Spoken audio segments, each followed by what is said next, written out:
Hello everybody, welcome back to another video on the ChaddyTheChump channel, and we have just had our first proper boxing weekend of the year. Two major fights that took place, both delivered, right? Both were quick, right? 8 rounds, both of them combined is what they lasted. So yeah, it was a quick weekend of the main events, but it was a good one, right? It delivered some shocks, you know, everything pretty much. So a very good first week in 2026, and we are going to be reviewing both shows, primarily the main event. So let's get right into it. So first, let's talk about the Germany show that took place in Augsburg, and it was a very good show. It was a absolutely amazing crowd, right? The first show of boxing in Germany. We're going to talk more about that a little later on, but first let's talk about the fight. Kabayel versus Knyba, and I guess it delivered. I mean, it was what it was on the tin, really. That's how most people thought it would turn out, and that is a quick Kabayel win, and that's what happened, right?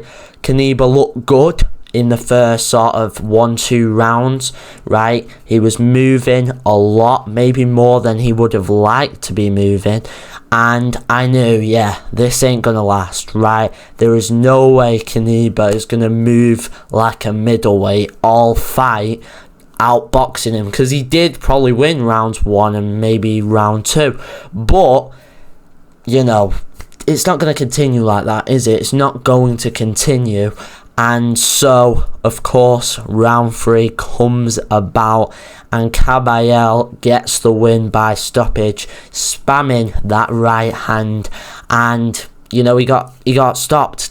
Knyba got stopped, and some say maybe an early finish. To be honest, I don't think so. I think even if it went 10 seconds more, it would have been Kabayel all day, right?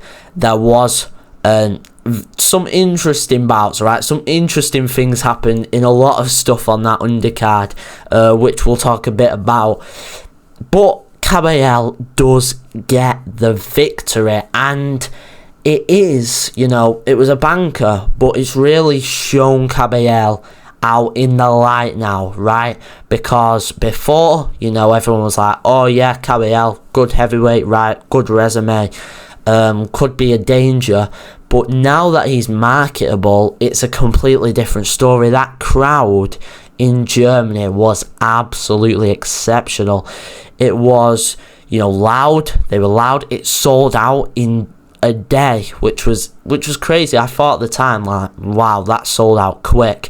And it seems like Kabayel could sell out a stadium in Germany, which is mental, because I didn't think that he'd be able to do that, right? When I watched him, you know, on the last crescendo against Zhang, you know, I thought, you know, this guy's good, but Germany, probably not a ticket seller. That ain't a big boxing market, but I guess it may become one now, especially if he's going to go to these stadiums, which I'm very excited for, and hopefully it does happen. I said in my short the other day that Alexander Usyk is probably the best option for him, and I do believe that, because it's the biggest money fight, not in boxing, right? But excluding Tyson Fury, of course. It's the biggest fight for Kabayel. It's the biggest fight for Usyk, because who else do you really take if you're Usyk, right? You know, you could sell out a stadium in Germany, and I think you make more money than against a Deontay Wilder, who, you know, Wilder isn't a massive name in the US like Kabayel is in Germany. Wilder, yeah, maybe you could go to the Madison Square Garden. Kabayel, you could probably go to Bayern Munich Stadium, you know. So I think, you know, that should happen, and I think Usyk could take it simply because it's an easy matchup for him, similar to the Dubois fight. Kabayel doesn't offer an technical boxing threat to Usyk, and I don't think Kabayel has that one punch power like someone like Dubois does to knock him out. So I think it's a very, very easy fight for Usyk, and it could happen potentially. But of course, the Wilder fight, you know, is in, you know, talks, maybe even more than talks, so that might happen. Then maybe he might go to Kabayel. I guess we'll see. A quick chat about the undercard. The co-main event was Shala versus Milas, and I'm not actually going to talk about the result. Milas won. Simple. I weren't too familiar with these guys, but they are sort of European level heavyweights. But I do want to talk about that ending, because the referee at that end was absolutely terrible. Milas was all over Shala, right? He landed a brilliant shot, and then after that shot, I thought, yeah, I mean, even if, you know, Shala does sort of try to get up, surely this is over. The ref let him continue, so I was like, alright, fair enough, he doesn't look absolutely gone. But then, after a few extra shots landed by Milas, I was thinking, you've got to stop this now, ref. You've got to stop this now. And he didn't. And, you know, even Milas was going, yeah, come on, end the fight. Like, he literally stopped going after him, saying, end the fight. And then, like, when he did that, 1 or 2 seconds later, he puts him on the floor again. And then the worst part is the referee counts him again. Instead of just stopping it, which you should have done, he counts again.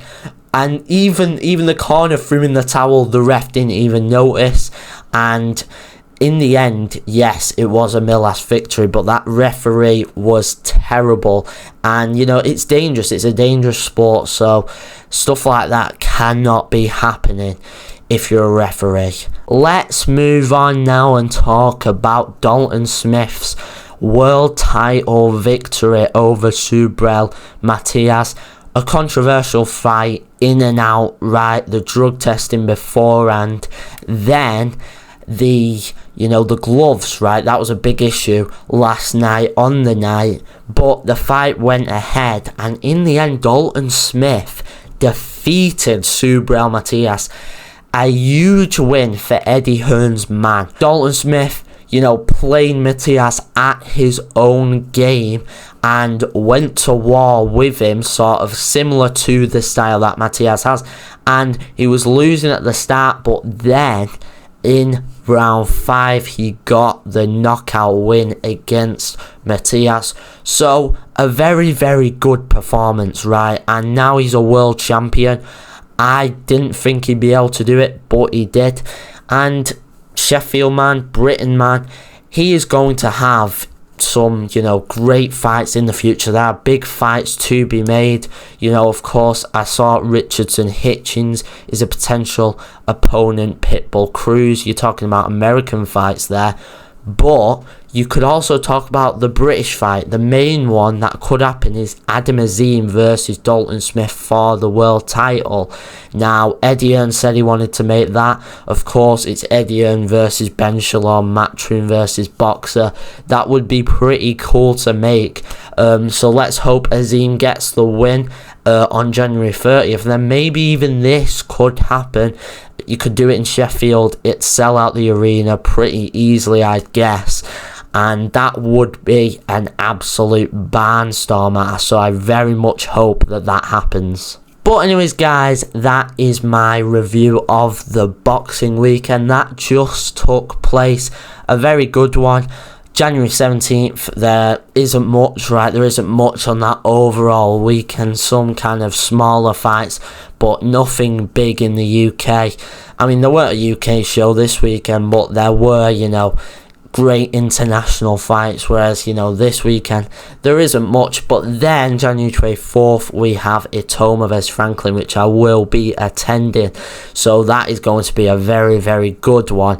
And then, you know, you've got even Teofimo Lopez versus Shakur Stevenson, which I'm looking forward to that one so much. That is going to be brilliant. So a big schedule coming up in 2026, and I'm going to be doing videos about them all, so make sure you tune in and subscribe.